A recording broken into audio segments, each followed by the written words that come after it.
नमस्कार, जनसत्य न्यूज में आप सभी का स्वागत है। मैं हूं विवेक पाठक। आज हम बात कर रहे हैं देश में और दुनिया में जिस तरह से कोरोना के हालात बने हुए हैं, उसके बाद इंटरनेशनल एविएशन ट्रैवल एसोसिएशन यानी कि IATA की एक रिपोर्ट के अनुसार कोरोना की वजह से भारतीय विमान सेवा कंपनियों को इस साल 1122 करोड़ डॉलर यानी कि करीब 86,000 करोड़ रुपए का नुकसान हो सकता है और 29 लाख से भी ज्यादा लोग बेरोजगार हो सकते हैं। कोरोना महामारी और इसकी वजह से देश दुनिया में जारी लॉकडाउन से भारतीय एविएशन सेक्टर धड़ाम हो सकता है। आपको बता दें कि कोरोना की वजह से एविएशन इंडस्ट्री को भारी नुकसान होगा। इसकी वजह से जा सकती है करीब 29 लाख नौकरियां। एयरलाइंस की आय में 86,000 करोड़ का होगा नुकसान। सबसे ज्यादा भारत में जाएंगी नौकरियां, तो यह बहुत चिंता का विषय है। आपको बता दें कि कोरोना की वजह से देश दुनिया में जारी लॉकडाउन से भारतीय एविएशन सेक्टर धड़ाम हो जाएगा। एक रिपोर्ट के अनुसार इससे एविएशन और इससे जुड़े उद्योगों के करीब 29 लाख लोग बेरोजगार हो सकते हैं। इंटरनेशनल एविएशन ट्रैवल एसोसिएशन यानी कि IATA की एक रिपोर्ट के अनुसार इसकी वजह से भारतीय विमान सेवा कंपनियों को इस साल 1122 करोड़ रुपए का जो नुकसान होगा और 29 लाख से भी ज्यादा लोग बेरोजगार हो जाएंगे, ये दावा है इस रिपोर्ट के अनुसार। गौरतलब है कि भारत में 25 मार्च से ही पूरी तरह से लॉकडाउन कर दिया गया है और इसकी वजह से घरेलू और अंतर्राष्ट्रीय उड़ानें पूरी तरह से बंद हैं।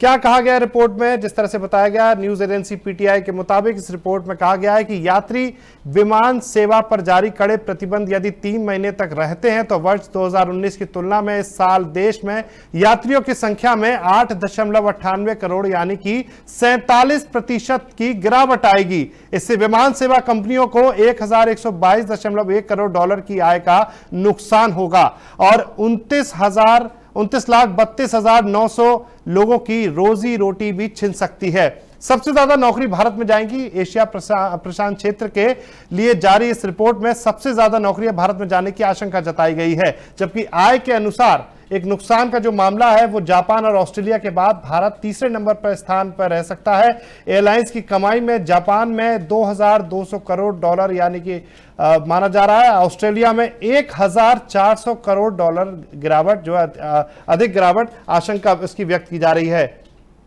कई सारी एयरलाइंस भी बंद हो सकती हैं। आपको बता दें कि एशिया प्रशांत क्षेत्र के लिए IATA के उपाध्यक्ष कोनार्ड क्लिफोर्ड ने कहा कि एयरलाइंस अपना अस्तित्व बचाने के लिए पहले से ही संघर्ष कर रही हैं। ऐसी स्थिति में यदि सरकारें उनकी मदद नहीं करती हैं तो कई एयरलाइंस बंद हो सकती हैं।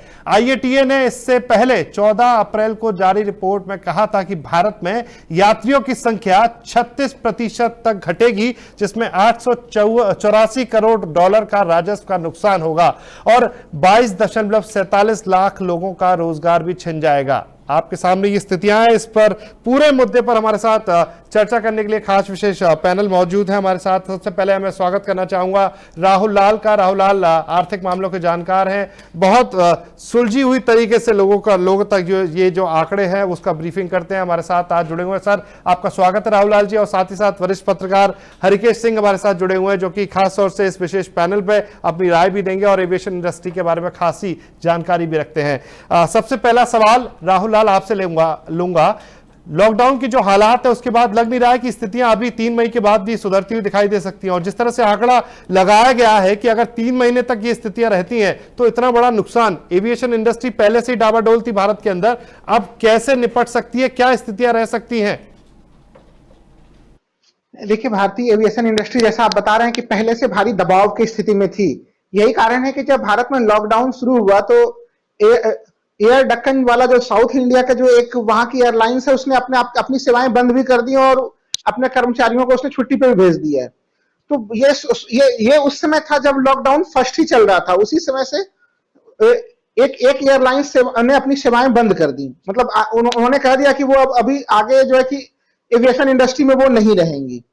समझना होगा हम लोगों को कि जो ये नुकसान है ये काफी बड़ा है, क्योंकि देखिए भारत में लगभग जो है कि 6 घरेलू अगर हम लोग एयरलाइंस को देखें तो कम से कम यहाँ पे 6 जो है कि मुख्य एयरलाइंस हैं और उनके 650 विमानों का बेड़ा है।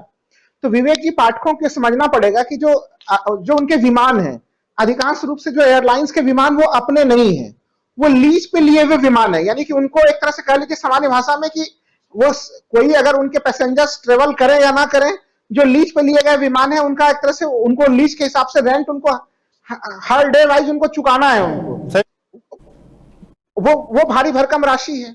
दूसरी चीज ये कि सामान्य भाषा में अगर दर्शकों को समझाऊं कि अगर आप अपने एयरपोर्ट पे कहीं पे खड़ा भी करते हैं, अगर यानी उसको जो एयरपोर्ट पे खड़ा करने का रेंट होता है, एयरपोर्ट पे खड़ा करने का रेंट भी काफी भारी भरकम है, कैरियर फीस भी जाता है, कैरियर फीस भी काफी ज्यादा जाता है, काफी आप जैसे तब कई चीजों की वो छुट्टी कर सकते हैं, लेकिन जो विमान के जो मेंटेनेंस में लगे हुए इंजीनियर्स हैं वो अभी भी ड्यूटी पे तैनात होंगे, भले ही वो विमान जो है वो रनवे पे खड़े हैं, इंजीनियर ड्यूटी कर रहे हैं। ये कुछ ऐसे कॉस्ट हैं जिस कॉस्ट को एयरलाइंस नहीं कम कर सकते, दूसरे इंडस्ट्री के लोग हटा सकते हैं, इसको कम कर सकते हैं, यहाँ पे उसको कम करने की कोई गुंजाइश नहीं है। और आगे जो स्थितियां बनी है उस स्थिति में सरकार को एक तरह से इस एविएशन इंडस्ट्री को सपोर्ट करना पड़ेगा। और जहां तक हमारे पास जानकारी है कि सरकार के भीतर एक पैकेज पे विचार हो भी रहा है, उसको अगले खंड में और विस्तार से समझेंगे उसको। चलिए मैं हरिकेश जी का रुख करूंगा। हरिकेश जी, जिस तरह से राहुल लाल ने बताया कि जो हालात है वो बेहद चिंताजनक है, और क्योंकि ये एक ऐसा सेगमेंट है जो चाहे आप इसको बड़ा हाथी बोला जा सकता है कि अगर आप इसको खड़ा भी रखेंगे तो भी जो है एयरलाइंस के ऊपर खर्चा बढ़ेगा। ऐसी स्थिति में पहले से नुकसान झेल रही जो एयरलाइंस के लिए, एविएशन इंडस्ट्री के लिए, इस लॉकडाउन से पार पाना कितना बड़ा जो है चुनौती के रूप में देखते हैं आप, और सरकार का क्या रुख की उम्मीद की जा सकती है इस पर? तो सबसे पहले तो इकोनॉमिक फ्रंट पे जो पूरे विश्व भर की स्थिति है वो काफी खराब है। ये बात राहुल जी ने अभी क्लियर की है। पूरे विश्व में ही स्थितियां बहुत खराब है।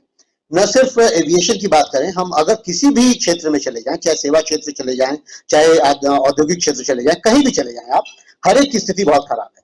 लेकिन एविएशन में जो सबसे बड़ी प्रॉब्लम है वो महत्वपूर्ण ये है कि अगर जहाज नहीं चल रही, हैंगर में वो रखी हुई है, तो उसके ऊपर दो तरीके के भार आते हैं। पहला भार तो यही आ रहा है कि उस हैंगर का किराया, वहां का जो फीस है, वो जो रजिस्ट्रेशन फीस है, वो सारी चीजें उसको चुकानी पड़ रही है, भले ही अगर उसको माफ भी कर दिया जाए। एक दूसरी जो सबसे बड़ी चुनौती है उन जहाजों का रख रखाव। एविएशन क्षेत्र में गुणवत्ता नियंत्रण पर बहुत ज्यादा ध्यान दिया जाता है, ये बहुत जरूरी है। रीजन यह है कि उसमें यात्री सफर करते हैं और जहाज को हम सब आप जानते हैं कि बहुत ही वल्नरेबल कंडीशन में होता है। अगर जरा भी उसमें चूक हो जाए तो कितने लोगों की जान खतरे पे आ जाती है, ये बात आपको सब लोगों को मालूम है। एविएशन में जो सबसे महत्वपूर्ण बात यही है कि अगर जहाज रन नहीं कर रहा है तो उसके कई कलपुर्जे बैठ जाते हैं। उसके कई जो है, वो सामान्य गाड़ी मत समझिएगा। एक कार अगर आपके यार्ड में खड़ी है और वो कुछ दिन बाद आप स्टार्ट करें और वो चलने लगती है, ऐसा जहाज के साथ नहीं होता है। जहाजों का रखरखाव बहुत महत्वपूर्ण है। उसकी बैटरी, उसके संचालन, उसके जितने भी कलपुर्जे हैं उनकी व्यवस्था, उनकी ग्रीसिंग, ऑयलिंग, उनका रनवे पे चलाना, ये बहुत जरूरी होता है। अगर पहिया जाम हो जाता है तो आप कई बार ऐसी दुर्घटना सुने होंगे कि छोटी छोटी दुर्घटना होती है कि पहिया खुल नहीं रहा है। तो इन परिस्थितियों में अगर कहीं भी रूबरू हुआ कोई भी एविएशन डिपार्टमेंट, तो वो कितना बड़ा खतरा मोलेगा, न सिर्फ यात्रियों के पक्ष से, अपने जहाज के भी स्तर पे देखिएगा। करोड़ों की जहाज होती है और एक बार जहाजें जो खरीदी जाती हैं फिर वो कई सालों तक चलती रहती हैं। ऐसी स्थिति में अगर जहाजों के उस पक्ष पर ध्यान दें कि अगर कोई भी, जैसे इंडियन एयरलाइंस है या आपके जेट एयरवेज हैं या स्पाइस जेट हैं, इन सब की स्थिति बहुत खराब होने वाली है अगर ये लगातार इसी तरह बंद रहते हैं, लॉकडाउन में पड़े रहते हैं। क्योंकि 3 महीने के बाद इनकी स्थितियां काफी खराब हो जाएंगी और इन जहाजों के रद्दोबदल की स्थिति आएगी। विवेक, ये बहुत महत्वपूर्ण है। राहुल जी से भी मैं एक चीज जानना चाहूंगा कि क्या इन बातों में कोई तथ्यता है, मतलब ये जानकारी है इस तरह की कि अगर जहाज नहीं खरीदे जाते हैं और इनको अगर बार बार इनका रिपेयर या इनका चलाना नहीं हो पाता है तो ये काफी कंडम स्थिति में आ जाएंगे? नहीं हरिकेश जी, आप बिल्कुल सही कह रहे हैं। स्थिति ये है कि अगर आप जो आप कह रहे हैं, थोड़ा मैं दर्शकों को और सरलीकृत रूप से समझाना चाहूंगा। अगर एक आप कितना बड़ा सा विमान होता है, हैंगर में खड़ा है, वो उसमें एक चिड़िया घोंसला भी बना ले अगर, तो वो अगर वो नजर में नहीं पड़े, अंदर घुस जाए वो, तो उस घोंसले को हटाने में, पूरे कलपुर्जे खोलने में, ऐसे कई दुनिया भर में ऐसे कई इंसिडेंट आए। अगर आप पता तो आज के समय में चल ही जाता है, पहले तो वो पता भी नहीं चल पाता था जब कंप्यूटराइजेशन उस स्तर पे नहीं था, वो दुर्घटना के शिकार हो जाते हैं।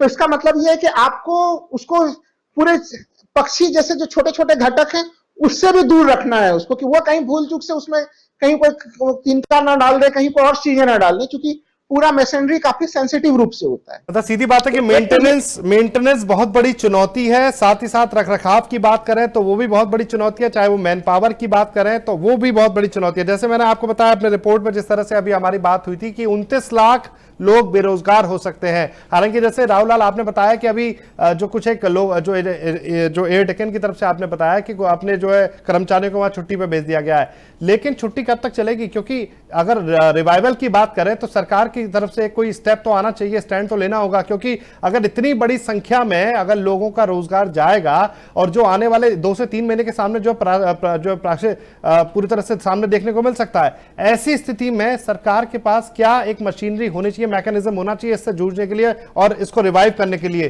क्या कहना चाहेंगे आप राहुल लाल जी? देखिए, सबसे पहले तो विवेक जी, जो भारत में एयरलाइंसों के सामने में सबसे गंभीर समस्या आ रही है दूसरे देशों के तुलना में, क्योंकि अभी हरिकेश जी ने बिल्कुल सही कहा कि वैश्विक तौर पे एक समस्या है, लेकिन भारत में क्या है कि हम लोगों के यहाँ पे तेल के ऊपर टैक्सेस का दर काफी ज्यादा होता है। जैसे दूसरे देशों में जहाँ पे कि तेल के मूल्य गिरे हैं, कम हुए हैं, तो उनके कहीं न कहीं जो ईंधन का चार्ज होता है वो कम हो जाता है। लेकिन चूंकि भारत में हम लोगों के यहाँ पे तेल जो है कि वो काफी ज्यादा महत्वपूर्ण है, केंद्र सरकार के कमाई का हिस्सा, क्योंकि उसके ऊपर जो टैक्स लग रहे हैं वो कम नहीं होते हैं। तो एक तो विशेषकर सरकार को एक तो ये पहला चीज तो ये निर्णय लेना होगा कि जब आगे एविएशन इंडस्ट्री खुले तो एविएशन से संबंधित जो फ्यूल है उसके टैक्सेस को कम किया जाए। क्योंकि देखिए, जो एविएशन इंडस्ट्री के लोग हैं उनका कहना है कि हम 2 समस्या से जूझते हैं। एक तो भारतीय तेल जो है कि यहाँ पे उसके ऊपर टैक्स लगे हुए होते हैं, दूसरा क्या है कि रुपया भी लगातार, विवेक साहब, कमजोर हो रहा है। रुपया कमजोर होने का मतलब क्या है कि उतने ही तेल के लिए एक तरह से आपको तेल की लागत और बढ़ जाती है, ऑटोमेटिक रूप से बढ़ जा रही है दूसरे देशों के तुलना में। तो यानी इस जगह पे सरकार को पहला ध्यान देना है कि आप तेल जो उनके जो ईंधन है, जो एविएशन इंडस्ट्री में जो ईंधन यूज किया जा रहा है उसके ऊपर टैक्स को घटाया जाए। ठीक है, जहां पे मेरी बातें जो वित्त मंत्रालय के कई जगह से सूत्रों के आधार पर मैं बता सकता हूं कि सरकार एविएशन इंडस्ट्री के लिए बड़े पैकेज पे विचार कर रही है। कुछ वहां पे करीबन 15,000 करोड़ के पैकेज पे तो सरकार तैयार है, लेकिन चूंकि जो एविएशन इंडस्ट्री है उसके लिए 15,000 करोड़ का जो पैकेज होगा वो पैकेज काफी कम होगा, इसलिए अभी उसके ऊपर कोई सहमति नहीं बन पाई है। जैसा कि आपने अपने रिपोर्ट में बताया विवेक साहब कि कम से कम 85,000 करोड़ का घाटा है, तो ऐसे में अभी सरकार प्रारंभिक तौर पे 15,000 करोड़ पे विचार कर रही है। अभी अंततः फाइनल निर्णय नहीं हुआ है। हम लोग शायद जो है कि इसी सप्ताह में कुछ एविएशन इंडस्ट्री से संबंधित सरकार एक बड़े पैकेज को लेके आएगी, जिसके अंतर्गत हम लोग एविएशन इंडस्ट्री को पैकेज को भी देखेंगे। वित्त मंत्रालय में इसके ऊपर काफी ज्यादा गहमा-गहमी चल रही है और ये सरकार के एक तरह से संज्ञान में है ये पूरा मामला। अब इसमें जो देखिए 30 टोटल जो बेरोजगार लोगों की संख्या जो बताई जा रही है, जो एक तरह से मान लीजिए 29,32,000 का जिक्र आपने भी किया, ये संख्या माना यह जा रहा है कि अगर ये अवधि बढ़ी, क्योंकि देखिए 3 मई के बाद भी इसको सुचारू रूप से चलाना संभव नहीं होगा। 3 मई के बाद भी सोशल डिस्टेंसिंग वगैरह के जिस तरह से हम लोगों का पालन करना है, तो इतना आसान नहीं है यहाँ पे उड़ान को शुरू करना। इसलिए आगे इसका क्या स्वरूप होगा और किस काफी बड़ी होने जा रही है, जो हम लोग आज के परिप्रेक्ष्य में देख रहे हैं विवेक साहब। बिल्कुल सही बात है। हालांकि मैं आपको बताऊं कि जिस तरह से जो एविएशन इंडस्ट्री की तरफ से कई एक एयरलाइंस है जिन्होंने कहा कि अपनी तरफ से बताया कि एक बयान भी जारी किया कि अगर लॉकडाउन खत्म होता है तो उसके बाद भी जो है फ्लाइट्स के अंदर सोशल डिस्टेंसिंग को मेंटेन करना जरूरी होगा। इसकी वजह से यह भी कहा गया था कि जो 3 सीटर पे जो एक विमान के अंदर एक जगह जहां पर 3 लोग बैठते हैं वहां पर सिर्फ एक व्यक्ति बैठेगा और उसका जो किराया होगा वो ट्रिपल टाइम्स होगा, यानी कि कंज्यूमर पर भी कहीं ना कहीं इसका प्रेशर बढ़ेगा और जो लोग वहां जो जिस तरह से एविएशन इंडस्ट्री से जूझती हुई दिख रही है वो लोग भी कहीं ना कहीं सर्वाइवल करेंगे। ये बहुत बड़ी जरूरी बात आपने कही है, जिस तरह से कि जो गवर्नमेंट का जो टैक्सेशन पार्ट है अगर वो राहत का पैकेज दे रही है तो अच्छी बात है, लेकिन साथ ही साथ अगर वो टैक्सेशन को, अगर वो रिकमेंडेशन को अगर वो कम करे तो या अगर उसमें कुछ सहूलियत मिल जाती है तो ये बहुत बड़ी राहत की बात हो सकती है। राहुल, हाँ, मैं बिल्कुल सही कह रहे हैं, क्योंकि देखिए अगर आप राहत नहीं देंगे तो ये सर्वाइव नहीं कर पाएगी ये इंडस्ट्री, क्योंकि ये पहले से ही काफी ज्यादा बोझ में है। हमें यह समझना होगा कि अभी दुनिया के जो दूसरे, जैसे जो ब्रिटेन की जो सबसे वहां की जो एयरलाइंस है उसने स्पष्ट रूप से सरकार को कह दिया है, वर्जिन अटलांटा ने कह दिया है कि अगर आप हमें पैकेज नहीं देंगे तो हमें बोरिया बिस्तर समेट के एविएशन इंडस्ट्री से जाना होगा। तो जो दूसरे दूसरे देशों की जो बड़ी बड़ी एयरलाइंस कंपनियां कभी इस समय असहाय होकर सरकार की तरफ देख रही है। अगर सरकार हस्तक्षेप नहीं करेगी तो एविएशन इंडस्ट्री पूरी तरह से डूब जाएगी। हम लोग इसमें कोई कहीं से कोई शक को सुबह की कोई गुंजाइश नहीं है इसमें। और आज के समय में सरकार को इसको बचाना ही पड़ेगा, क्योंकि ये कितना आवश्यक है हमारे पूरे एक तरह से ट्रांसपोर्टेशन के लिए, हम लोग उसके महत्ता से हम लोग अवगत हैं। अब रही बात की 3 सीटों पर अगर एक व्यक्ति को बैठाते हैं तो वैसे स्थिति में जो किराया 3 गुना होगा तो वो पूरा किराया कैसे जो है कि कोई दे पाएगा। उस स्थिति में सरकार वहां पे भी विचार कर रही है कि क्या उसमें सरकार अपने स्तर से कुछ सहयोग करने की हालत में है। ये तमाम चीजें अभी वित्त मंत्रालय के अंतर्गत विचाराधीन चल रही है अभी। लेकिन इतना जरूर है, मैं कहना चाहूंगा 15,000 करोड़ के पैकेज पे एक तरह से मोटे तौर पे आज के डेट में सरकार में सहमति है। राहुल लाल, अच्छी बात है कि जैसे आपने बताया कि 15,000 करोड़ का जो पैकेज है जो सरकार सोच रही है एविएशन इंडस्ट्री के लिए, लेकिन ये ऊंट के मुंह में जीरा जैसा है, क्योंकि जब आप 80,000 करोड़ से ऊपर का जो आंकड़ा जिस तरह से हम बता रहे हैं कि इसमें पूरा फर्क पड़ेगा। हालांकि अगर मैं सोचता हूं कि अगर 15,000 नहीं कुछ एक और बढ़ के भी अगर बात की जाए और अगर टैक्सेशन को अगर इसको जो है रिसेटल कर दिया जाए, जिस तरह से एविएशन इंडस्ट्री की मांग भी रही है पहले से ही, तो कहीं ना कहीं उसका असर जो है उनके लिए सर्वाइवल के लिए चांसेस बढ़ाते हुए दिखाई दे सकता है। मैं हरकेश के पास दोबारा चलूंगा। हरकेश जी, जिस तरह से अभी हमारी जैसा चर्चा चल रही थी सरकार के साथ, अब ये बातचीत हो रही है, वित्त मंत्रालय की तरफ से भी एक राहत पैकेज की उम्मीद की जा रही है कि 15,000 करोड़ का एक राहत पैकेज होगा। लेकिन इससे क्या हम ये मान सकते हैं कि इस पैकेज के द्वारा हम ये मान सकते हैं कि क्या जो बेरोजगार होने का जो सबसे बड़ा संकट था, क्या हम उसे मैनेज कर पाएंगे?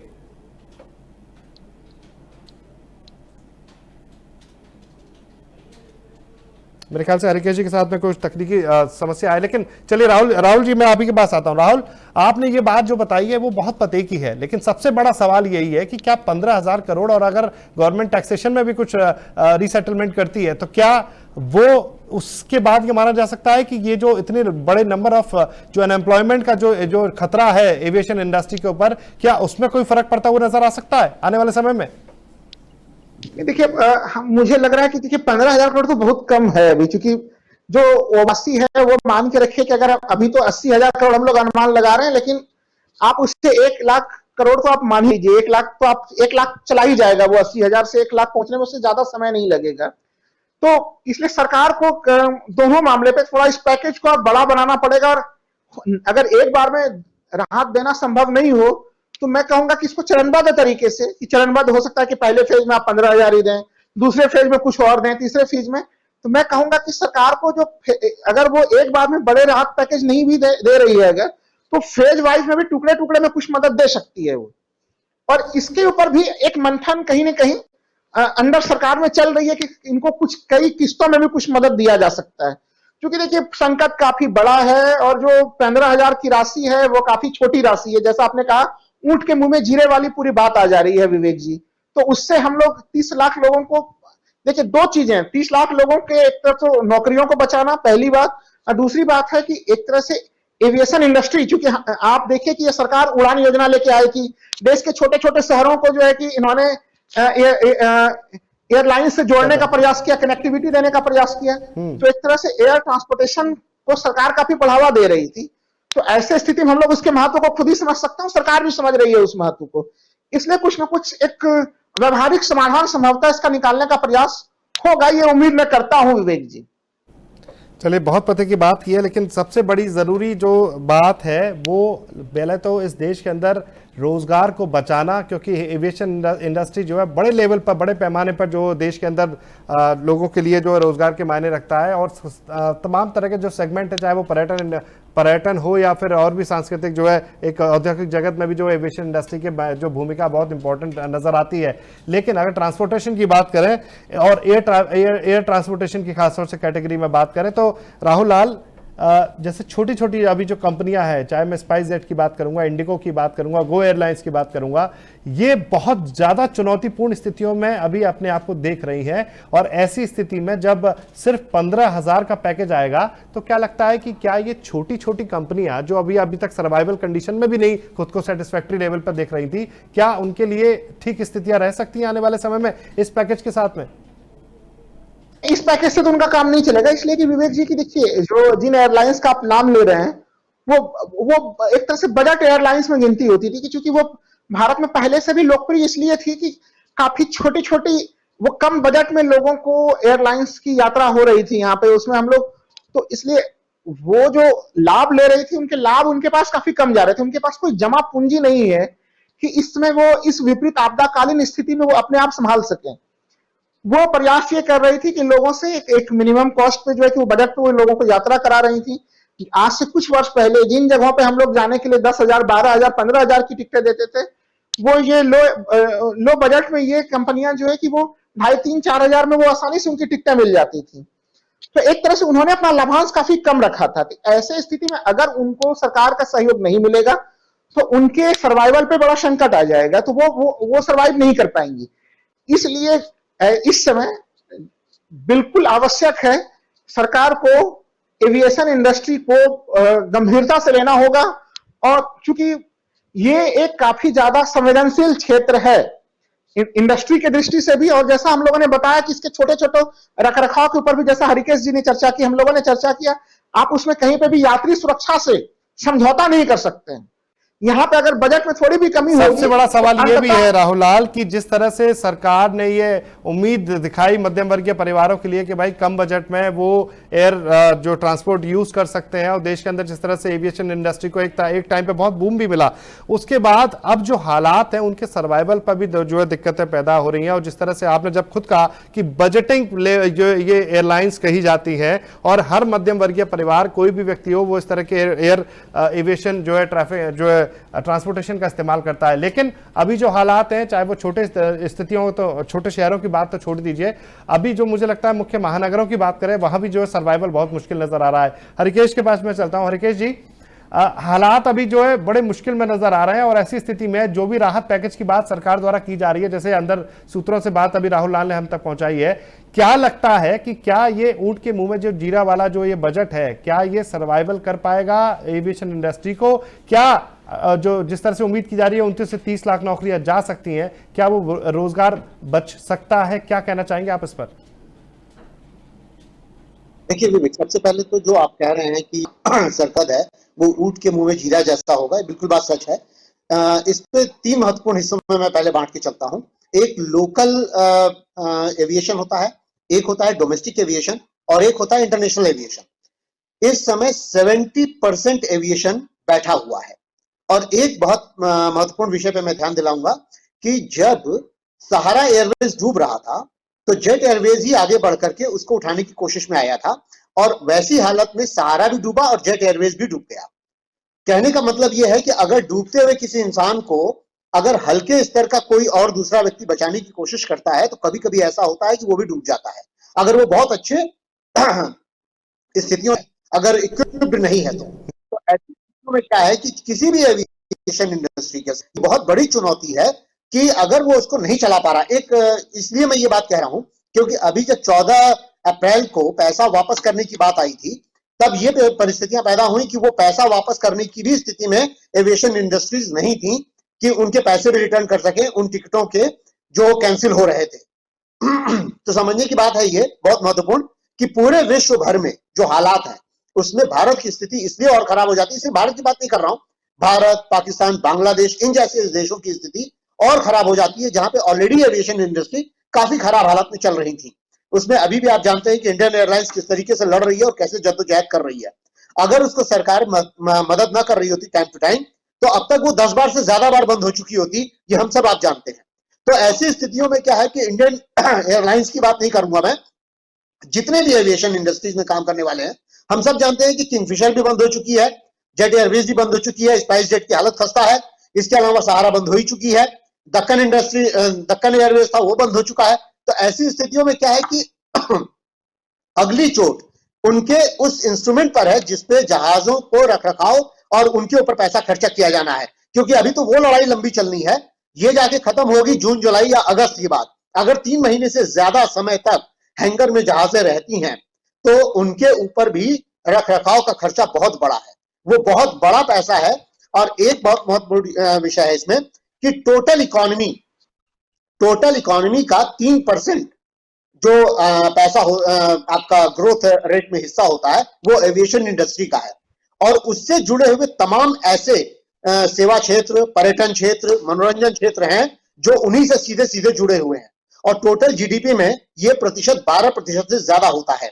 यानी आज की डेट में 1 लाख करोड़ रुपए से ऊपर का पैसा इसमें इन्वॉल्व है। अगर ये बंद हो रहा है, अगर ये डूब रहा है, तो ऐसी स्थिति में भारत इस घाटे को कैसे उबर पाएगा, कैसे उबारेगा, ये सोचने का विषय है। विवेक, बिल्कुल सही बात कही है हरिकेश आपने। मैं ये बात राहुल, अभी हम लोग राहुल लाला और हमारी यही बात हो रही थी। अब स्पष्ट तौर पे हमने कहा कि जो स्थितियां हैं वो छोटी एयरलाइंस कंपनीज के लिए बहुत जो है खराब होने जा रही हैं, और जो बेरोजगारी का जो सबसे बड़ा जो संकट है वो इस तरह की कंपनीज में सबसे ज्यादा होगा, वो बहुत बड़ी चुनौती है। हालांकि राहुल लाला जिस तरह से बोला कि 15,000 का पैकेज जो है वो हो सकता है कि अभी शुरुआती स्तर पर हो, उसके बाद हो सकता है मल्टीपल टाइम के लिए इस तरह से सर्वाइवल जो है बजट फिर से जो है गवर्नमेंट ऑफ इंडिया की तरफ से सामने निकल के आ सकते हैं। लेकिन उसकी जरूरत है, दरकार है रोजगार को बचाना, और खासतौर से जब एविएशन इंडस्ट्री जिसकी हम बात करते हैं, ग्लोबलाइजेशन के इस दौर में हमें एयर कनेक्टिविटी भी चाहिए, हमें ट्रांसपोर्टेशन भी चाहिए। तो ऐसी स्थिति में हमें अपना जो प्राइवेट एविएशन, जो सिविल जो एविएशन इंडस्ट्रीज है उसको स्ट्रांग रखने के लिए जरूरत है, और उसके लिए सरकार को जो सार्थक प्रयास और अपना जो राहत पैकेज है उसके लिए बहुत गंभीरता से विचार करना होगा। राहुल लाल, चलते चलते मैं आपसे बिल्कुल एक विशेष अगर पॉइंटर की तौर पर बात जानना चाहूंगा, वो कौन से ऐसे प्रयास होने चाहिए सरकार की तरफ से और एविएशन इंडस्ट्री के साथ में मिलकर, वो कौन से पॉइंटर जो प्रयास हो जिसके बाद ये माना जा सकता है ये जो खतरा भी दिख रहा है उसको टाला जा सके? देखिए, सबसे पहला वही मैं कह रहा हूं कि जो तेल के ऊपर जो अतिरिक्त शुल्क लग रहे हैं, कम से कम कुछ समय के लिए एविएशन इंडस्ट्री को उस शुल्क में एक भारी छूट की जरूरत है। दूसरी चीज मैं हमेशा कहूंगा कि देखिए, अभी हरिकेश जी ने बड़ा महत्वपूर्ण चीज कही कि पर्यटन भी इससे जुड़ा हुआ है, कई और चीजें जुड़ी हुई हैं। एक अगर पर्यटक भारत में आता है तो वो कम से कम एवरेज रूप से 12 लोगों को रोजगार देता है। यानी कि अगर विदेश से एक पर्यटक आपके यहाँ आया, 12 लोगों को वो देश में रोजगार दे रहा है। तो सोच लीजिए, जितने लाख पर्यटक आते हैं उतने लाख तो वो अलग अलग मल्टीपल क्षेत्र में लोगों को रोजगार दे रहा होता है। यही इनकी जो कारपोरेट सेक्टर में, शिक्षा के क्षेत्र में, मनोरंजन के क्षेत्र में। तो इसलिए इसको अब, जबकि हमारी अर्थव्यवस्था काफी नीचे है, जो हम लोग सारे लोग अनुमान लगा रहे हैं कि अभी जो प्रथम तिमाही के जो आंकड़े होंगे अब जो नए फाइनेंशियल ईयर के, वो कम से कम -10 के आसपास, -5 से -10 के बीच में कहीं होगा। वो उसको जब हम लोग को ऊपर ग्रोन अप करना होगा, उसको धक्का लगाना होगा, उसमें एयर कनेक्टिविटी एक बहुत महत्वपूर्ण संगठन होगा उसमें। क्योंकि आपके अर्थव्यवस्था को हम लोग एक गतिशील अर्थव्यवस्था में ही रहेंगे। इसलिए सरकार को, जो आप कह रहे हैं वन पॉइंटर, बिल्कुल वन पॉइंटर है कि इनको ठोस जो घाटा हो रहा है, वो घाटा एयरलाइंस उठाने में सक्षम नहीं है। वो घाटा अंततः सरकार को उठा के उनको बूस्टअप करना पड़ेगा, और दुनिया भर की सरकारें यही कर भी रही है। इसके अलावा दूसरा कोई चारा नहीं है। विवेक जी, बिल्कुल सही बात है। हरिकेश जी, आपसे भी जाते जाते एक फाइनल पॉइंटर अगर मैं आपसे लूं कि क्या वो प्रयास होने चाहिए जिसके बाद ये जो संकट की उम्मीद की जा रही है और जो बेरोजगारी का जो खतरा एविएशन इंडस्ट्री के ऊपर जो जूझता हुआ नजर आ रहा है, उस पर आप क्या कहना चाहेंगे? चलते चलते आखिरी शब्द। देखिए, एक लाइन में बात आती है कि किसी भी देश के विकास में जो मुख्य धमनी होती है उसका परिवहन व्यवस्था होती है। अगर परिवहन व्यवस्था उसकी सुचारू नहीं चल रही होती है तो निश्चित तौर पर उसके आर्थिक तमाम ऐसे आयाम होते हैं जिन पर उसको मार झेलनी पड़ती है। तो ऐसी स्थिति में एविएशन इंडस्ट्री की सबसे महत्वपूर्ण जो बात है वो यही है कि अगर वैश्विक स्तर पे पर्यटन हमारे देश में आने के लिए आता है और उनको अगर नहीं हम ला पाएंगे तो हम दोबारा उन व्यवस्थाओं को नहीं खड़ा कर पाएंगे जो तमाम देशों और तमाम राज्यों से आने वाले लोग हमारे देश के, हमारे राज्यों के, हमारे जिलों के जगहों पे जा करके लोगों को जिंदा रखने की व्यवस्था करते हैं। इसको छोटे स्तर पे मत समझिएगा, क्योंकि कोई भी व्यक्ति जब आता है तो वो टैक्सी करेगा, वो होटल में जाकर रुकेगा, वो फिल्म हॉल जाएगा, वो घूमेगा उन जगहों पे जहां घूमने की जगह है। तो एक एविएशन इंडस्ट्री से ये तमाम इंडस्ट्री पीछे पीछे जुड़ी हुई है। तो बहुत महत्वपूर्ण है कि सबसे पहले तो जहाजों के रखरखाव पर सरकार को ध्यान देना होगा कि अगले 3 महीने या 4 महीने जब तक भी लॉकडाउन है, किसी भी जहाज को नुकसान न पहुंचने पाए, सिर्फ इसलिए कि वो हैंगर में खड़ी है। तो सबसे महत्वपूर्ण विषय यही है कि अभी पहले इंडस्ट्री के भीतर जितनी भी जहाजें हैं उनकी व्यवस्था सुचारू ढंग से चले, उनका रखरखाव ठीक से हो और उनका जो मेंटेनेंस है वो ठीक तरीके से किया जा सके। चलिए, रोजगार और जो मेंटेनेंस है इसके लिए सबसे ज़रूरी चीज़ है कि सरकार को ही आगे अपफ्रंट आना पड़ेगा। और जिस तरह से आर्थिक मामलों के सलाहकार हमारे साथ राहुल लाल जुड़े। उन्होंने साफ तौर पे कहा जो वित्त मंत्रालय अभी जो राहत पैकेज की उम्मीद कर रहा है, जिस तरह से सूत्रों से जानकारी निकल के आ रही है, भले ही वो हो सकता है कि 15,000 करोड़ का कुछ हो सकता है, लेकिन जो अभी जो दरकार है वो इससे कई बड़े राहत पैकेज की उम्मीद की जा रही है। और अगर टैक्सेशन पर बात करें तो टैक्सेशन को लेकर भी जो एविएशन इंडस्ट्री को राहत देनी होगी सरकार को, जिसके बाद शायद जो मेंटेनेंस और जो सर्वाइवल जो कॉस्ट है एविएशन कंपनीज के लिए, सिविल कंपनीज के लिए, वो शायद पॉसिबल हो कि आगे आने वाले समय में उनको सर्वाइवल के थोड़ी बहुत हिम्मत या मोहलत दे दे। इससे हो सकता है कि आने वाले समय में जो रोजगार का जो खतरा है वो शायद अभी टल सके। और जो एविएशन इंडस्ट्री भारतीय, खासतौर से जो इस तरह से मैंने आपको बताया कि जापान और ऑस्ट्रेलिया के बाद भारत तीसरे नंबर पर एक ऐसा देश हो सकता है जिसमें सबसे बड़ा नुकसान एविएशन इंडस्ट्री को जो है सामने देखने को मिलेगा। और बेरोजगार के तौर पर देख लिया जाए तो भारत के लिए 29 लाख लोगों को बेरोजगार देखना ये बहुत बड़ा आंकड़ा है जो चिंता का विषय है। फिलहाल आप इस दोनों लोग आप मेरे साथ इस खास चर्चा में जुड़े, आप दोनों लोगों का बहुत बहुत शुक्रिया। हरिकेश जी आपका, राहुल लाल जी आपका, आपने बहुत महत्वपूर्ण जानकारियां दी हमारे दर्शकों के लिए। तो जिस तरह से संकट की अगर बात की जाए, कोरोना इस वक्त सिर्फ भारत के लिए नहीं पूरी दुनिया के लिए बहुत बड़ा संकट का विषय है। और मैं ये कह सकता हूं कि कोरोना ने अमेरिका और चीन जैसे तमाम उन देश जो शक्तिशाली देश थे उनको भी घुटनों पर लाकर खड़ा कर दिया है। ऐसी स्थिति में भारत अगर जूझ रहा है, लॉकडाउन को लगातार जारी रख रहा है, तो ये जरूरी है कि हम हर व्यक्ति को भी अगर इस चीज की अपील करते हैं कि वो लोग कोरोना जैसे संकट से निपटने के लिए सरकार का साथ दे। और सरकार जिस तरह से पहला स्टेप अपने लिए जो सुरक्षा को लिए जो लेती हुई दिखाई दे रही है वो जरूर हो, क्योंकि अगर कोरोना हमारे देश से जितनी जल्दी दूर जाएगा, खत्म होगा, उसके बाद ही हमारे साथ जो अन्य जो मुसीबत है, जिस तरह से मैंने आज एविएशन इंडस्ट्री की आप लोगों से बात की है, ये तमाम ऐसी मुश्किल जो दौर है वो कोरोना से ही संबंधित है। अगर वो खत्म होता है तो ये सब मुसीबतें भी जल्द से जल्द खत्म होंगी, ऐसी उम्मीद की जा सकती है। जहां तक सरकार की बात है, सरकार आपके लिए पूरी कोशिश कर रही है। और सिस्टम की अगर बात करें तो जिस तरह से पुलिस प्रशासन भी आप लोगों के लिए साथ में समाज के अंदर इस समय पूरा कोरोना योद्धाओं के तौर पर जो लड़ता हुआ दिखाई दे रहा है, महत्वपूर्ण बात यही है कि अगर हमारे देश से कोरोना चला जाएगा, खत्म हो जाएगा, तो ये समस्याएं भी बहुत जल्द हमारे देश से आसपास से खत्म हो सकती हैं। अगर आपको हमारी विशेष प्रस्तुति पसंद आई हो तो आप इसे लाइक और शेयर कर सकते हैं। साथ ही साथ आप जनसत्य न्यूज़ को फेसबुक पर लाइक और फॉलो कर सकते हैं। यूट्यूब पर आप जनसत्य न्यूज़ को सब्सक्राइब भी कर सकते हैं। तब तक के लिए मुझे दीजिए इजाजत। जुड़े रहिए जनसत्य न्यूज़ के साथ। नमस्कार।